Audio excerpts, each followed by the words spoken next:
నమస్కారం. ప్రేక్షకులందరికీ శుభోదయం. ఈనాటి శుభయోగం శీర్షికన ఆదివారం సందర్భంగా దుర్గాదేవిని ఏ విధంగా ఆరాధన చేయటం ద్వారా సమస్త శుభాలను సిద్ధింపజేసుకోవచ్చో, దుర్గమమైన కష్టాల నుంచి సులభంగా బయటపడవచ్చో పరిశీలిద్దాం. ఆదివారం రోజు దుర్గాదేవిని పూజించడం ద్వారా జాతకంలో ఉన్నటువంటి రాహుగ్రహ దోష తీవ్రతను తగ్గింపజేసుకోవచ్చు. విదేశీయాన ప్రయత్నాలు విజయవంతం చేసుకోవటానికి, స్నేహితులతో కలిసి ముఖ్యమైన కార్యక్రమాలు ప్రారంభించినప్పుడు ఆ కార్యక్రమాలు విజయవంతం చేసుకోవటానికి, రాహుగ్రహాన్ని సులభంగా ప్రసన్నం చేసుకోవటానికి ఆదివారం నాడు నిర్వహించే దుర్గాదేవి ఆరాధన విశేషమైన శుభ ఫలితాలను కలిగింపజేస్తుంది. ప్రధానంగా ఆదివారం సాయంకాలం 4:30 నుంచి 6 మధ్య ప్రాంతంలో దుర్గాదేవి ఆలయ ప్రాంగణంలో నిమ్మకాయ దీపాలు వెలిగించడం ద్వారా సంపూర్ణంగా రాహుగ్రహ దోష తీవ్రత నుంచి సులభంగా బయటపడవచ్చు. సాయంత్రం 4:30 నుంచి 6 మధ్య ప్రాంతంలో దుర్గా సంబంధమైనటువంటి ఆలయం, అంటే ఉగ్ర రూపంలో ఉన్న అమ్మవారి ఆలయం, దుర్గా, కాళీ, చండీ, మహిషాసురమర్దిని, ఇలా ఉగ్ర రూపంలో ఉన్నటువంటి అమ్మవారి ఆలయానికి వెళ్ళి 4 నిమ్మ దొప్పల్లో నువ్వుల నూనె కానీ కొబ్బరి నూనె కానీ పోసి ఒక్కొక్క నిమ్మ దొప్పలో 2 కుంభవత్తులు వేసి అమ్మవారి ఆలయ ప్రాంగణంలో నిమ్మదీపాలు వెలిగించాలి. ఇలా నిమ్మదీపాలు వెలిగించడం ద్వారా దుర్గమమైనటువంటి కష్టాల నుంచి సులభంగా బయటపడవచ్చు. అలాగే దుర్గాదేవి సంపూర్ణమైన అనుగ్రహం కలగాలంటే ఆదివారం సందర్భంగా దుర్గాదేవికి కుంకుమార్చన చేయించుకోవాలి. ఆ కుంకుమ బొట్టును ధారణ చేయటం ద్వారా కూడా దుర్గాదేవి సంపూర్ణమైన అనుగ్రహానికి సులభంగా పాత్రలు కావచ్చు. అలాగే దుమ్ దుర్గాయై నమః అనే మంత్రాన్ని మనస్సులో స్మరించుకుంటూ దుర్గాదేవి ఆలయంలో ప్రదక్షిణలు చేయాలి. అదేవిధంగా దేహి సౌభాగ్యం ఆరోగ్యం, దేహి దేవి పరం సుఖం, రూపం దేహి జయం దేహి, యశోదేహి ద్విషోజహి అనే మంత్రాన్ని దుర్గాదేవి ఆలయ ప్రాంగణంలో కూర్చొని పఠించినట్లయితే అన్ని రకాలైనటువంటి అనారోగ్య సమస్యల తీవ్రతను తగ్గింపజేసుకుని ఆరోగ్య ప్రాప్తిని సిద్ధింపజేసుకోవచ్చు.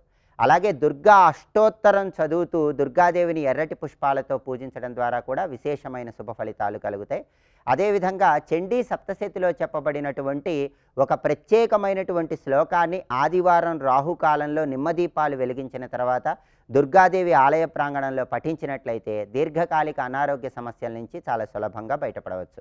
ఆ శ్లోకం ఏంటంటే, రోగానశేషానపహంసి తుష్టాత్ రుష్టాతు కామాన్ సకలానభీష్టాన్ త్వామాశ్రితానాం న విపన్నరాణాం త్వామాశ్రితాం హ్యాశ్రయతాం ప్రయాంతి. ఇది శ్లోకం. ఈ శ్లోకంలో ఉన్న అర్థం ఏంటంటే, రోగానశేషాన్ అపహంసి తుష్టాత్ రుష్టాతు కామాన్ సకలానభీష్టాన్, అంటే అన్ని రకాలైనటువంటి అనారోగ్య సమస్యలు పోగొట్టేటటువంటి శక్తి ఉన్న దుర్గాదేవి నీకు నమస్కారం. నిన్ను ఆరాధించినట్లయితే వాళ్ళందరికీ సర్వ అనారోగ్య సమస్యలు తొలగింపజేసుకోవచ్చు.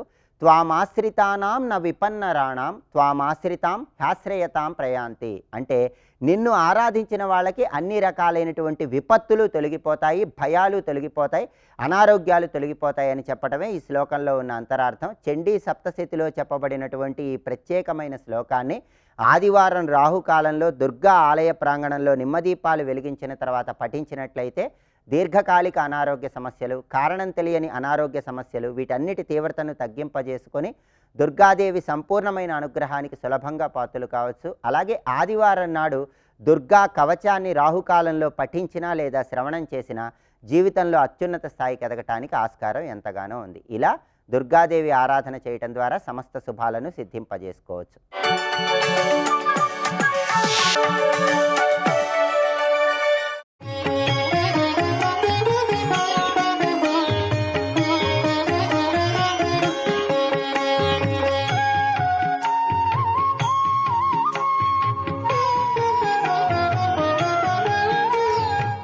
మనుషుడు పుట్టుకతో సంస్కరింపబడ్డు, కొన్ని క్రియల చేత సంస్కరింపబడతాడు, సాధనల చేత సంస్కరింపబడతాడు, గురు శిక్షణ చేత సంస్కరింపబడతాడు. అటువంటి సంస్కారములు లేని వాళ్ళు ఉపాసనకు అర్హులు కారు. అందుకే ఆ సంస్కారాల్లో ఇలాంటివన్నీ తెలుసుకోవాలి. శాక్తేయ శాస్త్రం చెప్తోంది ఇటువంటి సంస్కారములు. కనుక హిమగిరిసుతే అనే సంబోధన ఎంత విశేషంగా చేశారు. కామపి కృపం అంటే అమ్మవారి కృప మనం పొంది ఆనందించడమే తప్ప ఆ కృపని నిర్వచించలేము. అనిర్వచనీయమైన కృప అని చెప్పడం దానిలో ఉన్నటువంటి విశేషం. ఈ విధంగా ఈ శ్లోకాన్ని మనం కొణత్కాంచీదామ ద్వారా అమ్మవారి స్వరూపాన్ని చూశారు కదా. ఈ స్వరూపం ఎక్కడుంది? ఇంతవరకు రూపం చూశారు. పురస్తాదాస్తామనః అన్నారు, ముందుందిట అమ్మవారు. ఆ ముందున్న అమ్మవారి లోకం కూడా చూద్దాం ఒక్కసారి. రూపాన్ని స్ఫురింపజేసి లోకాన్ని చూపించిన ఒక అద్భుతమైన అంశం. సుధా సింధోర్మధ్యే సురవిటపి వాటీ పరివృతే మణిద్వీపే నీపోపవనవతి చింతామణి గృహే శివాకారే మంచే పరమశివ పర్యంక నిలయాం భజంతి త్వాం ధన్యాః కతిచన చిదానందలహరీం చిదానందలహరీం. టైటిల్ సాంగ్స్ అని కొన్ని వింటారు మీరు. అలాగే సౌందర్య లహరి అని ఉంది కదా, ఆ లహరితో వచ్చే శ్లోకాలు 3 ఉన్నాయి మొత్తం సౌందర్య లహరిలో. ఇప్పుడు వచ్చింది ముందు చిదానంద లహరీం అనే మాట వచ్చింది. మరికొన్ని శ్లోకాలు దాటాక పరమాహ్లాద లహరీం అనే శ్లోకం వస్తుంది. ఇంకొన్ని శ్లోకాలు దాటితే తవ వదన సౌందర్య లహరీం అని సౌందర్య లహరి వస్తుంది. ఈ లహరి 3 లహరులు తెచ్చుకోవాలి. ఒకటి చిదానంద లహరి, రెండవది పరమాహ్లాద లహరి, మూడవది సౌందర్య లహరి. ఆ 3 లహరులు కలిసిన లహరే సౌందర్య లహరి. మొదటి చెప్పింది ఆనందం, రెండవది ఆనందమే. ఆహ్లాదం అన్న ఆనందమే. అయితే మామూలు ఆనందం కాదయ్యా అది అన్నారు. ఇక్కడ ఆనందం అంటే ఇప్పుడు ఆకలితో ఉన్నప్పుడు భోజనం పెడితే అదొక ఆనందం, ఆ భోజనంలో మనం రుచ్యములైనవి తింటే అదొక ఆనందం. కానీ ఇక్కడ చెప్తున్న ఆనందం ఇంద్రియ జనితమైన ఆనందం కాదు. ఇంద్రియ జనిత ఆనందాలకి కొన్ని రకాల దోషాలు ఉంటాయట. అవి ఏమిటంటే అవి జడములు, రెండవది తాత్కాలికములు, మూడవది మాలిన్యములు. 3 రకాలు ఇంద్రియ జనిత ఆనందాలకు ఉండే వికారాలు 3. అవి నిజానికి ఇంద్రియాల వల్ల పొందుతున్నాం, కానీ ఆ ఇంద్రియం కొంతసేపు అయ్యేటప్పటికి అదే ఆనందం మనం అనుభవించలేదు. ఉదాహరణకి వేసవిలో ఏసీ గదిలోకి వెళ్ళగానే ఎంత ఆనందం, ఈ పరమానందం చిదానందం అక్కడ పెట్టండి, ఇదే హాయిగా ఉంది అనిపిస్తుంది ఇక్కడ. కానీ నిజమైన ఆనందమా అంటే తత్కాలంగా ఇంద్రియాలకు ఆనందంగా ఉంది, కానీ కొంతసేపు అయ్యేటప్పటికి ఆ చలికి వణుకు రావడము జలుబు రావడము జరుగుతుంది. అది జడానందముల యొక్క లక్షణం, అది తత్కాలం. అది మాత్రం రెండవది అవి మాలిన్యములతో కూడినవే, శుద్ధములు కావు. కనుక ఇప్పుడు ఆనందం శుద్ధం కావాలి అంటే ముందు జడానందం కాదు, చిదానందం కావాలి. ఇంద్రియాలు జడములు, మనస్సు దానితో కలిపి ఆనందం పొందుతున్నానని భావిస్తుందంతే. కానీ సహజమైన ఆనందం చైతన్యము కనుక దానికి చిదానందం అన్నారు. ఆనందాన్ని మించి మరొక ఆనందం లేదు కనుక దాన్ని పరమానందం అన్నారు. పరమానందాన్నే పరమాహ్లాదం అన్నారు, శుద్ధమైన ఆనందం. ఇప్పుడు కనబడినటువంటి తల్లి ఈశ్వరుని యొక్క అహంతారూపమైన స్పందన శక్తి, సంకల్ప శక్తి. ఆ శక్తి అసలు స్వరూపం చిదానంద లహరి. అది పరిశీలించండి. చిదానంద లహరి అనే మాట మీకు అర్థం తెలిస్తే అందు రూపవర్ణన లేదు, గమనించండి. చిత్ ఆనంద లహరి. లహరి అంటే ప్రవాహం, ప్రవాహం అంటే కంటిన్యూటీ, ఎడతెగనిది అని అర్థం. లహరి అంటే అర్థం ఎడతెగని ప్రవాహం. ఆ ఎడతెగని విధంగా నిరంతరాయమానంగా ఉన్న ఆనందము. అంతేగాని ఇవాళ ఉండి రేపు పోయేది కాదు, నిరంతరం. అందుకే అది చిదానంద లహరి. రెండవది శాశ్వతమైనది, నిరంతరమైనది. మూడవది శుద్ధమైనది. అది ఇంద్రియజనిత ఆనందములకు జడములు, అశాశ్వతములు, మాలిన్యములు. ఈ ఆనందం ఎటువంటిది? చైతన్యవంతమైనది, శాశ్వతమైనది, పరిపూర్ణమైనది. అది వర్ణిస్తున్నారు. పైగా శుద్ధమైనది, అటువంటి ఆనందం. అందుకే చిదానంద లహరి. ఇటువంటి చిదానంద లహరే కణత్కాంచీదామ అనే రూపంతో ఎదురుగా కనబడింది. ఆనందపు ప్రవాహం భక్తులను అనుగ్రహించడం కోసం రూపం స్వీకరించింది. నీకు ముందు రూపమే స్ఫురిస్తుంది. ఎందుకంటే సామాన్యులకు మొట్టమొదటి రూపస్ఫురణే ఉంటుంది.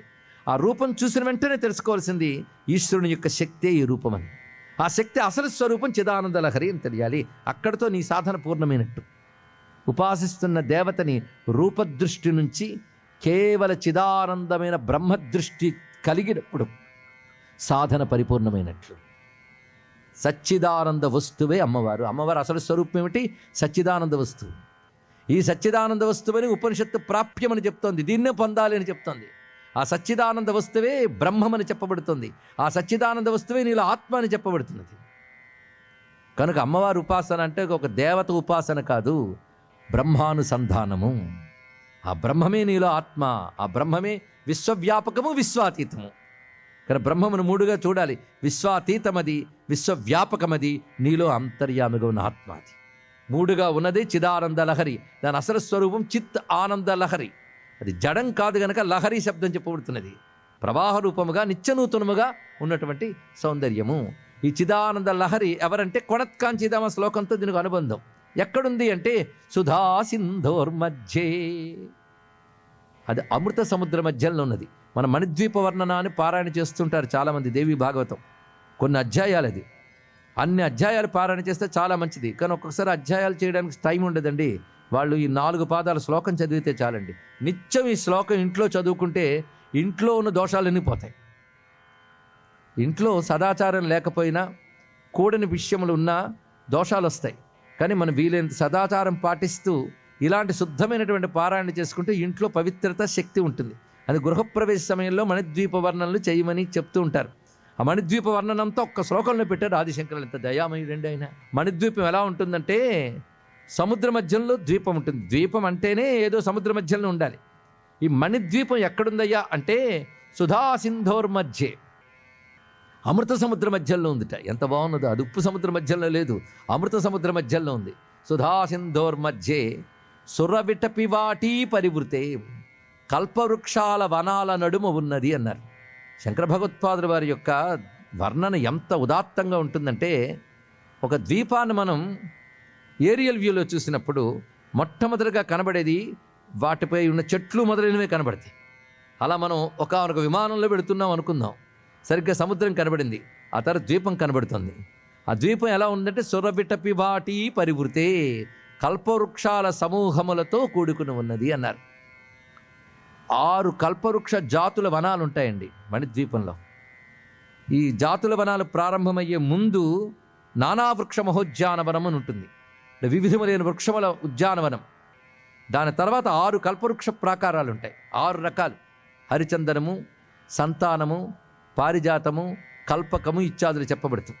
వీటి తర్వాత ఉండేటటువంటిది దివ్యమైన కదంబవనం. దీనితో వనముల ప్రాకారం అవుతాయి. ఇప్పుడు ఆ పైనుంచి చూసి ఆ వనములను చూపించారు. తర్వాత అది ల్యాండ్ అయినట్లు అప్పుడు ద్వీపంలోకి వెళ్తే మణిద్వీపే, దాని పేరు మణిద్వీపం. మణిద్వీపం అంటే అర్థం ఏమిటయ్యా అంటే మట్టి ద్వీపం కాదు, మణిద్వీపం. అది మణి అనే మాటకు అర్థం ఏమిటి ఇవన్నీ తర్వాత చూద్దాం. అది ప్రకాశమానంగా ఉంటుంది. అది అంటే అక్కడ నేలే ప్రకాశిస్తుంది. మణిద్వీపే. శ్రీ లలితా మహాత్రిపుర సుందరీ పరా భట్టారిక శ్రీమద్ రాజరాజేశ్వరీ పరదేవతకి.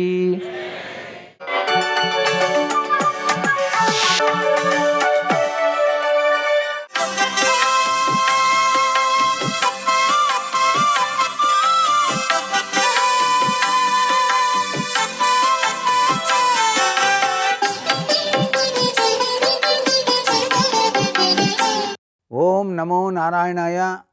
ఓం నమః శివాయ. శ్రీమాత్రే నమః.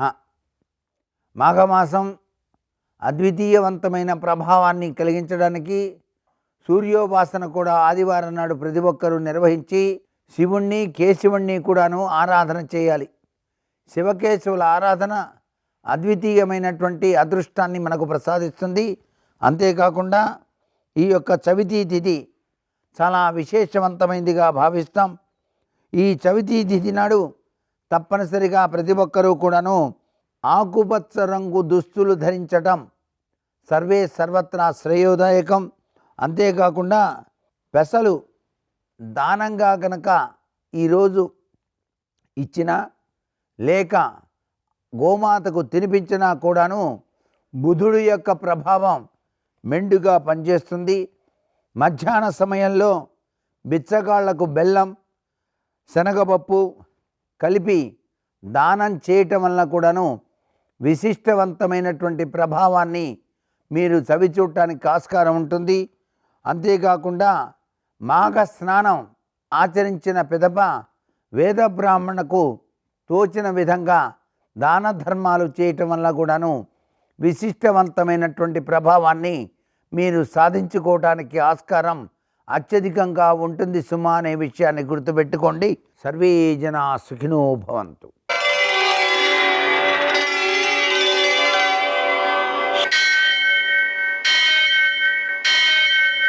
सहस्रशीर्षं देवं विश्वाक्षं विश्वशम्भुवं विश्वं नारायणं देवमक्षरं परमं पदं विश्वतः परमां नित्यं विश्वं नारायणगुं हरिं विश्वमेवेदं पुरुषस्तद्विश्वमुपजीवति पतिं विश्वस्यात्मेश्वरगुं शाश्वतगुं शिवमच्युतं नारायणं महाज्ञेयं विश्वात्मानं परायणम्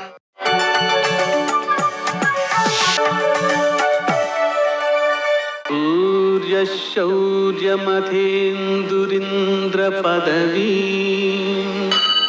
सन्मङ्गलं मङ्गलम्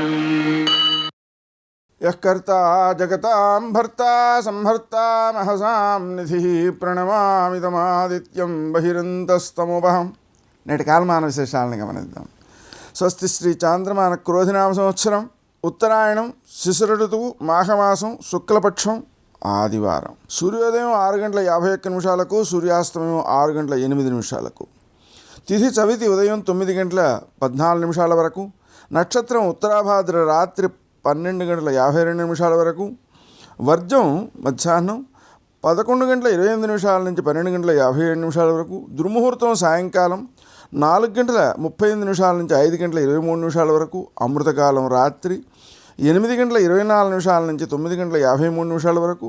రాహుకాలం ఆదివారం కాబట్టి సాయంకాలం 4:30 నుంచి 6 గంటల వరకు. అష్టగోర్గురీత్యా శుభప్రదమైన సమయం ఉదయం 10 గంటలకి. నేటి విశేషం మాఘపాదివారం అండి.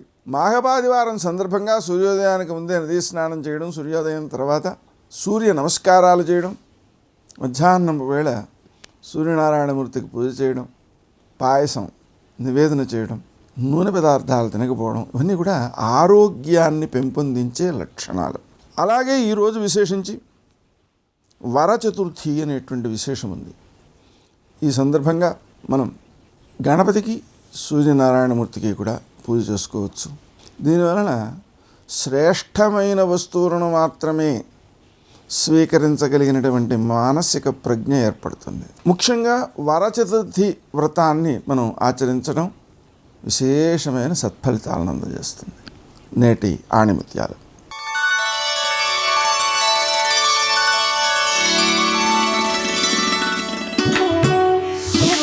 ప్రతి అడుగును లక్ష్యంగా మార్చడం వల్ల ప్రతి లక్ష్యాన్ని అడుగుగా మార్చి విజయం సాధించవచ్చు.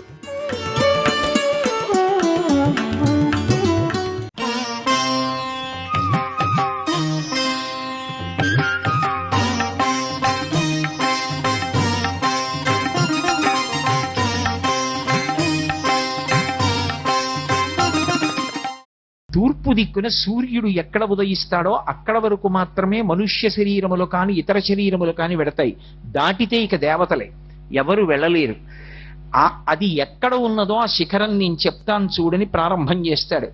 కిష్కింధ దాటిన తరువాత గంగానది, గంగానది దాటితే సరయు, సరయు దాటితే కౌశికి, కౌశికి దాటితే యమున, యమున దాటితే సరస్వతి, సరస్వతి దాటిపోతే సింధు నది. ఈ నదులన్నీ దాటి వెళ్ళిపోయిన తరువాత మహీనది, మహీనదిని కూడా దాటి వెళ్ళిపోతే కాలమహీనది అనబడేటటువంటి ఇంకొక నది వస్తుంది. ఆ కాలమహీనదిని కూడా దాటిపోతే కురు, పాంచాల, కాశీ, మజ్జి, అల్ల, మగధ, వత్స, మచ్చ, చేది, అవంతి, గాంధార, కాంభోజ, సౌరాష్ట్ర, ఆశ్మక అనబడేటటువంటి రాజ్యాలు. ఇవన్నీ దాటి వెళ్ళిపోతే మగధ, మగధ దాటితే మందర పర్వతం.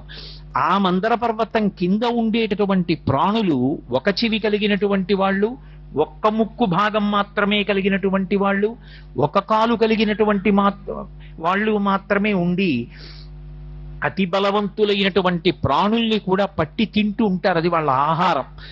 ఆ మందర పర్వత ప్రాంతాన్ని కూడా దాటి వెళ్ళిపోతే యవద్వీపం, యవద్వీపం దాటితే సువర్ణద్వీపం, సువర్ణద్వీపాన్ని కూడా దాటితే రజతద్వీపం, రజతద్వీపాన్ని కూడా దాటితే శోణానది ఎర్రటి జలాలతో ప్రవహిస్తూ ఉంటుంది.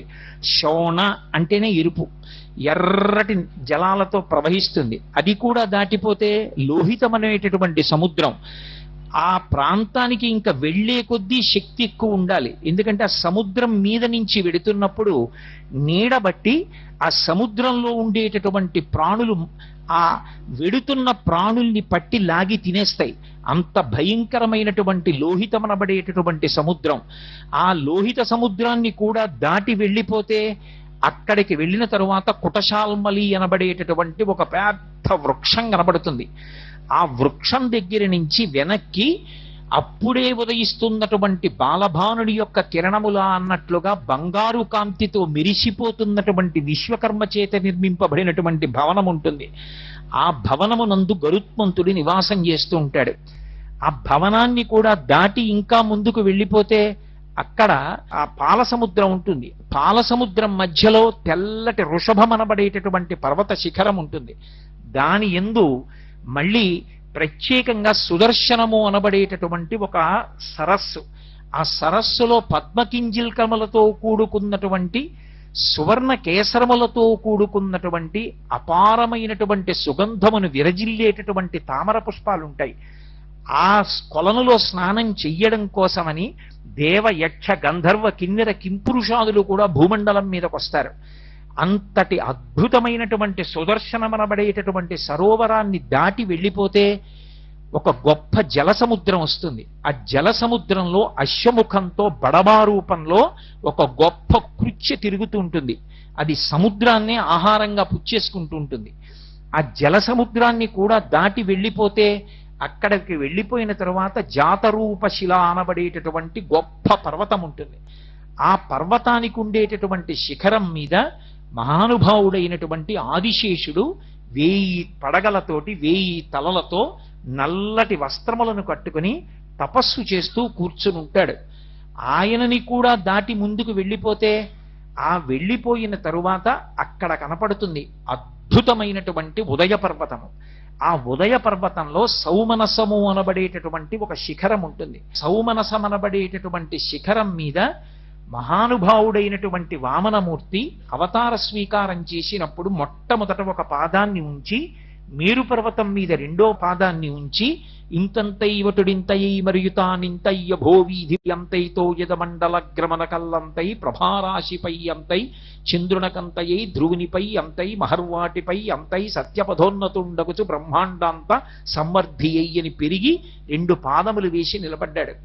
అంతటి అద్భుత స్వరూపంతో విష్ణుపాద స్పర్శ పొందినటువంటి శిఖరాలు. అయం సుదర్శనో ద్వీప పురో యస్య ప్రకాశతే యస్మిన్ తేజశ్చ చక్షుశ్చ సర్వప్రాణిభృతామపి అంటారు మహర్షి. ఆ పర్వత శిఖరము సౌమనసము ఎక్కడ ఉన్నదో ఉదయ పర్వతంలో అక్కడ సూర్యబింబం ఉదయిస్తుంది. అక్కడ మొట్టమొదట ప్రతిరోజు సూర్యుని యొక్క ఎర్రటి కాంతులు ప్రారంభమవుతాయి.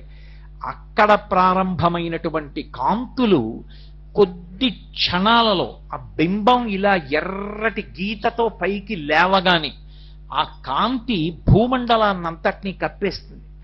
ఆ కప్పేసినప్పుడు ఎర్రటి బింబంగా పైకి లేస్తాడు. ఆయన యొక్క కాంతి కిరణములే సమస్త భూతముల యొక్క కన్నుల మీద పడతాయి. యస్మిన్ తేజశ్చ చక్షుశ్చ అన్ని భూతముల యొక్క కన్నుల మీద పడి చైతన్యము కలుగుతుంది. కలిగి సమస్త ప్రాణులు కందెరయగుచు అంటారు తిక్కన గారు. అన్ని ప్రాణులు కళ్ళు తెరుస్తాయి. కళ్ళు తెరిచి ఎదురుగుండా ఉండేటటువంటి వస్తువుల్ని చూడడం మొదలు పెడతాయి. ఈ చూడడం మొదలు పెట్టడం అనేటటువంటిది భోగముల యందు సగం భాగం. ప్రత్యేకించి భోగం అనుభవించాడండి అంటారు, సుఖాలు అనుభవించారండి అంటారు. ఆ అనుభవించినటువంటి సుఖాలలో సగం సుఖమంతా దేన్ని ఆశ్రయిస్తుంది అంటే కంటి యొక్క గుడ్డు సూర్యుని యొక్క కిరణముల తేజస్సుని పుచ్చుకోగలిగితే వాడు 50% సుఖాలని పొందుతాడు. సర్వం శ్రీ ఉమామహేశ్వర పరబ్రహ్మార్పణమస్తు. స్వస్తి.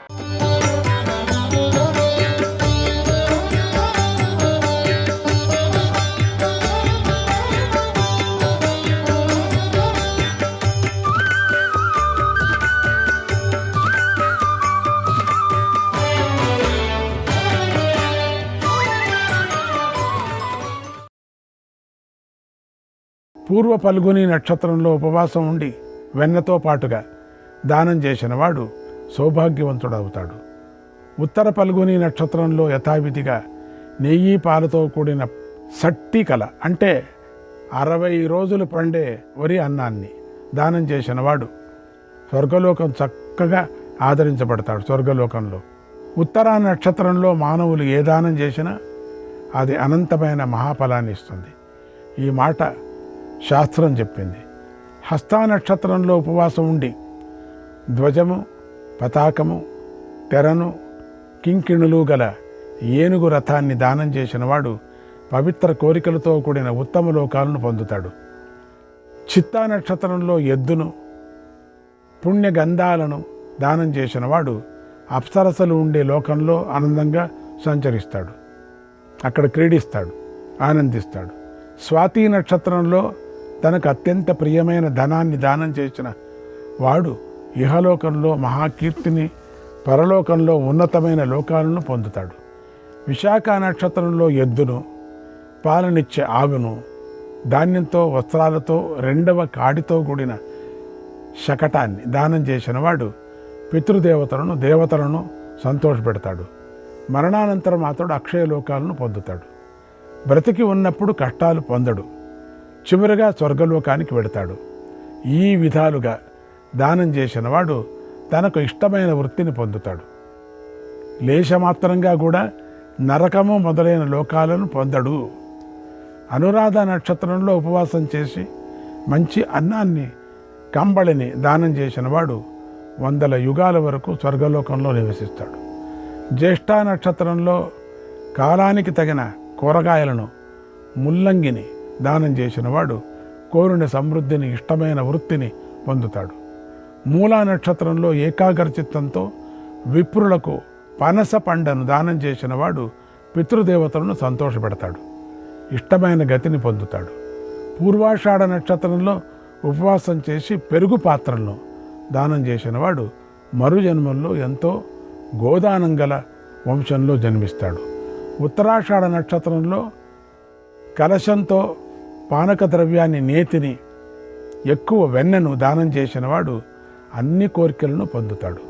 అభిజిత్ నక్షత్రంలో ధర్మాత్ముడైన మనిషి తేనెతో, నేతితో నింపిన పాలను పండితులకు దానం చేస్తే స్వర్గలోకంలో నివసిస్తాడు. శ్రవణ నక్షత్రంలో వస్త్రంతో చుట్టిన కంబళిని దానం చేసిన వాడు తెల్లని విమానంలో స్వర్గానికి వెళతాడు. ధనిష్ట నక్షత్రంలో ఏకాగ్రతతో ఎడ్ల బండిని, వస్త్రాలను, ధనాన్ని దానం చేసిన వాడు మరుజన్మలో రాజ్యాన్ని పొందుతాడు. శతభిష నక్షత్రంలో అగరు, చందనాలను, గంధాలను దానం చేసిన వాడు మరణానంతరం స్వర్గంలో అప్సరసలతో కలిసి ఆనందిస్తాడు, శాశ్వతమైన గంధాలను పొందుతాడు. పూర్వభాద్రపద నక్షత్రంలో కారు, మినుములు లేదా అలచందలు దానం చేసిన వాడు మరణానంతరము సకల విధ భక్ష్య పదార్థాలను పొంది సుఖిస్తాడు. ఉత్తర భాద్రపద నక్షత్రంలో కౌరభ్రఫలం, తగిరిస గుజ్జును, పళ్ళ లోపలుండే రసం, గుజ్జు దానం చేసిన వాడు పితృదేవతలను సంతోషపెడతాడు, మరణానంతరం అక్షయ లోకాలను పొందుతాడు. రేవతి నక్షత్రంలో కంచు పాత్రతో సహా గోవును దానం చేసిన వాడు మరణానంతరం పరలోకానికి చేరుతాడు. అక్కడ ఆ దాతను గోవు సకల భోగాలతోనూ సేవిస్తుంది. అశ్విని నక్షత్రంతో గుర్రాలు కట్టబడిన రథాన్ని దానం చేసిన మానవుడు మరుసటి జన్మలో తేజస్సును పొంది ఏనుగులు, గుర్రాలు, కంచరగాడిదలు, రథాలతో సమానమైన వంశంలో పుడతాడు. భరణీ నక్షత్రంలో ఉపవాసం ఉండి తిలదేనువును ఇచ్చిన మానవుడు ఈ లోకంలో ఎన్నో ఆవులను పొందుతాడు, మరణానంతరం కీర్తిని పొందుతాడు అన్నాడు నారదుడు. ఈ విధంగా ఆయా నక్షత్రాలలో చేయవలసిన దానం గురించి, దానం చేయటంలో ఉద్దేశం గురించి నారద మహర్షి దేవకీదేవికి చెప్పాడు. ఆమె దీనిని తన కోడళ్లకు చెప్పింది అన్నాడు భీష్మ పితామహుడు. శ్రీకృష్ణాయ పరమాత్మనే నమః. 65వ అధ్యాయం. భీష్ముడు ధర్మరాజుకు చెప్తున్నాడు, సర్వాన్ కామాన్ ప్రయచ్చంతి, సర్వాన్ కామాన్ ప్రయచ్చంతి ఏ ప్రయచ్చంతి కాంచనం, ఏ ప్రయచ్చంతి కాంచనం. ఓ మహారాజా, సువర్ణదానం చేసిన వారికి అన్ని కోరికలు తీరుతాయి అని అత్రి మహర్షి చెప్పాడు. పవిత్రమత చాయుష్యం,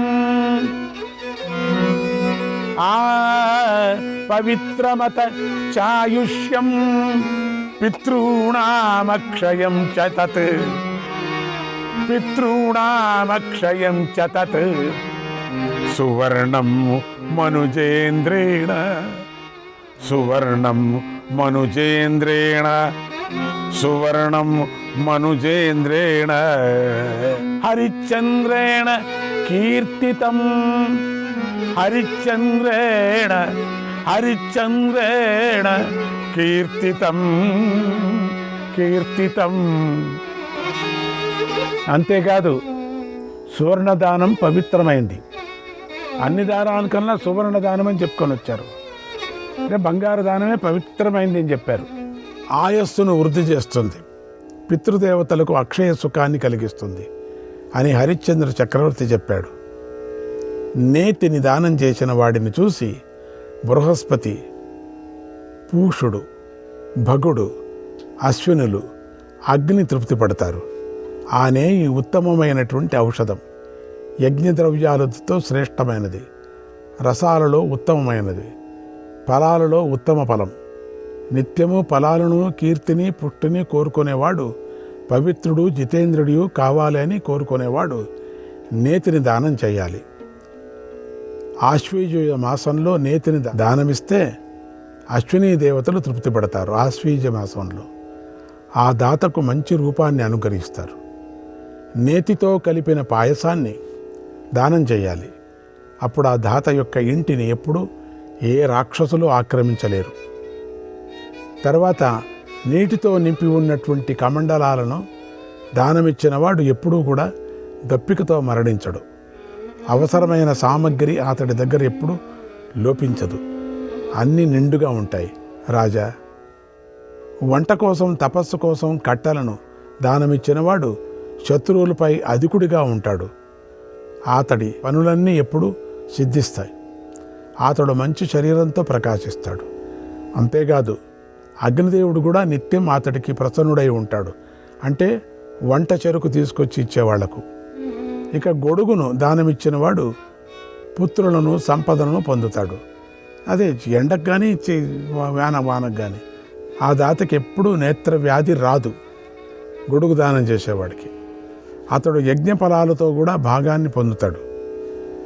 ఎండాకాలంలో అయినా వర్షాకాలంలో అయినా గొడుగును దానమిచ్చిన వాడికి మనసులో ఎప్పుడూ బాధ కలగదు. మరీ తీవ్రమైన సంకటాల నుండి కూడా వేగంగా ముక్తిని పొందుతాడు. ఓ ధర్మరాజా, శాండిల్యముని చెప్పిన రహస్యాన్ని కూడా విను. ప్రధానం సర్వదానానాం, ప్రధానం సర్వదానానాం శకటస్య విశాంపతే, శకటస్య విశాంపతే. శకటదానం అంటే ఎద్దుల బండిని దానం చేస్తే అది అన్ని దానాలతో సమానమవుతుంది అని చెప్పాడు అన్నాడు భీష్మపితామహుడు. శ్రీకృష్ణాయ పరమాత్మనే నమః. 66వ అధ్యాయం. ధర్మరాజు భీష్ముణ్ణి ఇలా అడిగాడు. ఓ పితామహ, ఎండలో తపిస్తున్న వాడికి పాదరక్షలను దానం చేసిన వాడు ఎటువంటి ఫలాన్ని పొందుతాడో చెప్పు అని అడిగాడు. భీష్ముడు ఇలా చెప్పాడు. ఓ రాజా, ఏకాగ్రతతో విప్రులకు పాదరక్షలను దానం చేసిన వాడు అన్ని ఆపదలను నాశనం చేసుకుంటాడు, కష్టాలను దాటిపోతాడు, శత్రువుల విషయంలో అధికుడై ఉంటాడు.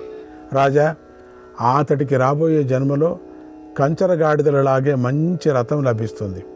కోడెదూడల్లాగే బండిని దానం చేసిన వాడు వెండి బంగారంతో అలంకరింపబడిన రథాన్ని పొందుతాడు. ఓ కురుసత్తమా, తిలదానం ఫలాన్ని విని న్యాయానుసారంగా తిలదానం చెయ్యి. పితృదేవతలకు నువ్వులు ఉత్తమ భోజనం. వాటిని బ్రహ్మదేవుడు సృష్టించాడు, వారికి ఆహారంగా నిర్ణయించాడు. కనుక పితృదేవతలకు తిలదానం చెయ్యాలి. దానితో పితృదేవతలు ఆనందిస్తారు. మాఘమాసంలో నువ్వులను దానమిచ్చినవాడు అన్ని ప్రాణులతో నిండిపోయి ఉన్నటువంటి నరకలోకాన్ని కూడా చూడడు, అక్కడికి కూడా వెళ్ళడు. అంటే పిటికలు నువ్వులు వేయటం కాదు, దాన ప్రకారంగా చేయండి. తిలలతో పితృదేవతలను పూజించిన వాడికి సకల యాగాలను ఆచరించిన ఫలం దక్కుతుంది. తిలశ్రాద్ధం పెట్టినప్పుడు ఎప్పుడూ కూడా ఆసక్తితో శ్రద్ధతో పెట్టాలి. ఆసక్తి లేకుండా అశ్రద్ధతో పెట్టకూడదు. ఈ నువ్వులు కశ్యప మహర్షి శరీరం నుండి పుట్టి వృద్ధి చెందాయి. అందువలన ఈ నువ్వులు దానంతో దివ్యత్వాన్ని పొందాయి. తిలలు పుష్టిని కలిగిస్తాయి, అందాన్ని ఇస్తాయి, పాపాన్ని పోగొడతాయి, ఎముకలు గట్టిపడతాయి. అందువల్ల నువ్వుల దానం అన్ని దానాల్లోనూ శ్రేష్టమైనది. ఏ దానం గురించి చెబితే ఆ దానమే గొప్పదని ఎందుకు చెబుతున్నారు అంటే శ్రద్ధ కలగటం కోసం చెబుతున్నారు. మరొక దానిని తక్కువ చేయాలని చెప్పటం లేదు. దేని పట్ల అయినా ఆసక్తి కలిగితే మనిషి తరిస్తాడు. అందుకోసమే ప్రతిదానిని గొప్పదని చెబుతున్నారు. వడ్డించిన విస్తరలో ఒకరికి కూర నచ్చవచ్చు, మరొకరికి పప్పు నచ్చవచ్చు, ఇంకొకటికి పచ్చడి నచ్చవచ్చు. తాను నచ్చింది తిని తృప్తి పడతాడట. అలాగే తనకు నచ్చిన దానం చేసి మనిషి తరిస్తాడు. అది నిజమే కదా. ఇది కాకపోతే మరొకటి, అది కాకపోతే ఇంకొకటి. ఏదైతే తరించటానికి చాలా చాలా విధానాలు భగవంతుడు మనకు అనేక మార్గాలు, అనేక దారులు చూపించాడు. నచ్చిన వాడు నచ్చిన మార్గంలో నడిచి తరించవచ్చు. ఇది మనకు భగవంతుడిచ్చిన బంగారు అవకాశం. అందుకే ఆయన అంతటా నిండి ఉన్నాడు, ప్రతి పదార్థంలోనూ ఉన్నాడు కదా పరమాత్ముడు. మనం దేనిని ఆరాధించినా భగవంతుడు మనలను తరింపజేస్తాడు. ఇది మన హిందూ ధర్మ విశిష్టత. ఇది మన సంప్రదాయం యొక్క గొప్పదనం అండి. మేధావి అయినటువంటి ఆపస్తంభుడు, శంకుడు, లిఖితుడు, గౌతమ మహర్షి అందరూ కూడా తిలదానంతోనే స్వర్గానికి వెళ్ళారు. విప్రులందరూ కూడా భోగాశక్తిని విడిచిపెట్టి తిలహోమం చేయటం పట్ల ఆసక్తులే ఉంటారు. తిలలు ఆమునేతితో సమానమైనవి. అందువల్ల యజ్ఞకర్మలలోనూ అన్నిటిలోనూ వాటిని ప్రాధాన్యం ఏర్పడింది. సర్వేషామితి దానానాం సర్వేషామితి దానానాం తిలదానం విశిష్యతే తిలదానం విశిష్యతే అక్షయం సర్వదానానాం అక్షయం సర్వదానానాం తిలదానమిహోచ్యతే తిలదానమిహోచ్యతే. కనుక అన్ని దానాలలో తిలదానం శ్రేష్టమైనది. సకల దానాలలో తిలదానమే అక్షయ ఫలాలను ఇస్తుంది. గతంలో పరంతపుడైన కుశికముని వద్ద హవిష్యం అయిపోయింది. అప్పుడు ఆయన వెంటనే తిలలను తీసుకున్నాడు. వాటితోనే త్రేతాగ్నులను రప్పించి ఉత్తమ గతిని పొందాడు, అర్చించాడు. ఓ కురుశ్రేష్ఠ, ఇది తిలదానం యొక్క గొప్పదనం. ఇక దేవతలు బ్రహ్మదేవుడి మధ్య జరిగిన సంవాదం గురించి చెప్తాను విను. యజ్ఞాలంటే దేవతలకు చాలా ఇష్టం. వారు ఒకనాడు భూలోకంలో యాగం చేయాలని సంకల్పం చేసుకొని బ్రహ్మదేవుణ్ణి సందర్శించారు. అందరూ కలిసి బ్రహ్మదేవుణ్ణి ఇలా అడిగారు, ఓ భగవంతుడా, నువ్వే భూమికి స్వర్గలోకానికి ప్రభువు. నువ్వే అనుమతిస్తే మేము యాగం చేస్తాం. నువ్వు యజమానివి కనుక నువ్వు అనుమతించని ప్రదేశంలో చేసిన యాగం ఫలాన్ని ఇవ్వదు. నువ్వు స్థావర జంగమాత్మకమైన సమస్త జగత్తుకు ప్రభువు కనుక మాకు అనుమతిని ఇవ్వు అని ప్రార్థించారు. ఆ మాటలు విని బ్రహ్మదేవుడు ఇలా అన్నాడు, ఓ కశ్యప సుతులారా, మీరు ఏ ప్రదేశంలో యాగం చేయాలని అనుకుంటున్నారో చెప్పండి, ఆ భూభాగాన్ని మీకు ఇస్తానన్నాడు. అప్పుడు దేవతలు ఇలా అన్నారు, ఓ భగవంతుడా, మా పని నెరవేరింది. మేము భూరి దక్షిణలతో ఈ హిమాలయ ప్రదేశంలో యాగం చేస్తాం. ఈ ప్రదేశాన్ని మునులు నిత్యము సేవిస్తూ ఉంటారు అన్నారు. తర్వాత అగస్త్యుడు, కణ్వుడు, భృగువు, అత్రి, వృషాకపి, అసితుడు, దేవులుడు దేవతల యాగానికి వచ్చారు. అప్పుడు దేవతలు యజ్ఞపురుషుడైన అచ్యుతుడిని గురించి యాగం ప్రారంభించారు. తర్వాత యాగాన్ని చక్కగా పూర్తి చేశారు. అనంతర భూదానం చేశారు. ఆ యాగ ఫలంతో 6వ వంతులో సమానమైన పుణ్యం భూదానం చేయటంలో వస్తుంది. దాత గుంటలు లేని నేలను జానుడు దానం చేసినా చాలు, కష్టాల పాలు కాడు, విషమ పరిస్థితులకు వశుడైపోడు, కష్టాలన్నీ తొలగిపోతాయి. చలి గాలి ఎండలను సహించే విధంగా సిద్ధం చేసే ఇళ్ల స్థలాల్ని దానం చేసిన వాడు స్వర్గలోకంలో సుఖం అనుభవిస్తాడు. స్వర్గలోకంలో తన పుణ్యం క్షీణించినా అక్కడే ఉంటాడు. రాజా, గృహాన్ని దానం చేసిన బుద్ధిమంతుడు ఇంద్రునితో కలిసి ఆనందంగా జీవిస్తాడు. స్వర్గలోకంలో గొప్పగా ప్రకాశిస్తాడు. ఆధ్యాపక వంశంలో పుట్టి జితేంద్రుడైన శ్రోత్రియుడు తనకు దానం చేసిన ఇంటిలో కనుక నివసిస్తే ఆ గృహాన్ని దానం చేసిన దాత ఆనందంగా ఉత్తమ లోకాలను పొందుతాడు. ఆ ఇల్లు తీసుకున్నవాడు, ఆ దానం తీసుకున్నవాడు దాంట్లోనే ఉంటే ఆ దాత ఉత్తమ లోకాలు పొందుతాడు. దాన్ని బాడికి ఇచ్చేసి అమ్ముకొని అట్లా పోతే దానం ఇచ్చినవాడు ఉత్తమ లోకాలకు పోదు, ఉత్తుత్త లోకాలకు పోతాడు. అదేవిధంగా గోవుల కోసం చలిని వానను సహించగల దృఢమైన కోష్టాన్ని కట్టించి ఇచ్చినవాడు తన వంశాన్ని 7 తరాల వరకు తరింపజేస్తాడు. అంటే గోశాలను కట్టించి ఇచ్చిన వాడికి, వ్యవసాయ భూమిని దానం చేసిన వాడు ఇహలోకంలో మంచి సంపదను పొందుతాడు. రత్నగర్భ అయిన భూమిని దానం చేసిన వాడి వంశం వృద్ధి చెందుతుంది. భూదానం చేస్తున్నాం కదా అని బీడు భూమిని, కాలిపోయిన భూమిని, శ్మశాన భూమిని, పాపులు నివసించే భూమిని ఎప్పుడూ కూడా దానం చేయకూడదు. ఇతరుల భూమిలో పితృశ్రాద్ధాన్ని నిర్వహించిన, దానం చేసిన ఆ శ్రాద్ధకర్మ దానం కూడా ప్రయోజనం లేనివి అవుతాయి. శ్మశానం పక్కలో ఉండే భూమిని తీసుకోకూడదు. శ్మశానం అవతల యువతల ఉండే భూమిని తీసుకోకూడదు. శ్మశానం కాలుతూ ఉండే పొగ వచ్చేటువంటి భూమిలో కూడా ఉండకూడదు. ఫలం లభించదు. కనుక విచక్షణ జ్ఞానం గలవాడు భూమిని కొని దానం చేయాలి. మంచి భూమిని కొని, అది కొద్ది భూమి అయినా సరే మేలు చేస్తుంది. అలాంటి భూమిలో పితృకర్మలు చేస్తే శాశ్వత ఫలం లభిస్తుంది. అడవులు, పర్వతాలు, నదులు, తీర్థాలు అనేవన్నీ అందరినీ సంబంధించినవి అని పెద్దలు అన్నారు.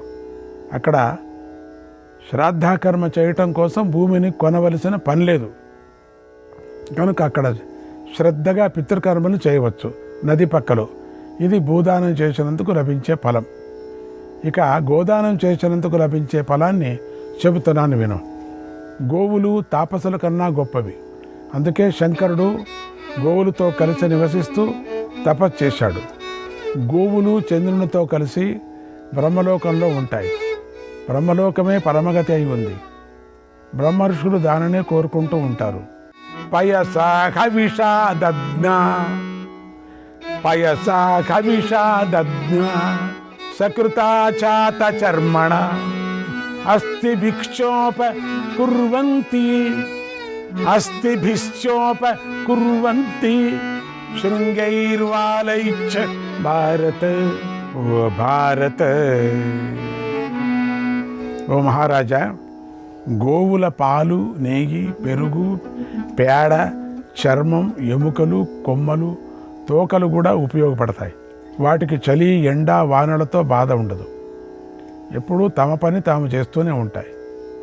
లోకానికి మేలు కలిగిస్తూనే ఉంటాయి. అందుకే గోవులు విప్రులతో కలిసి పరమపదానికి చేరుతాయి.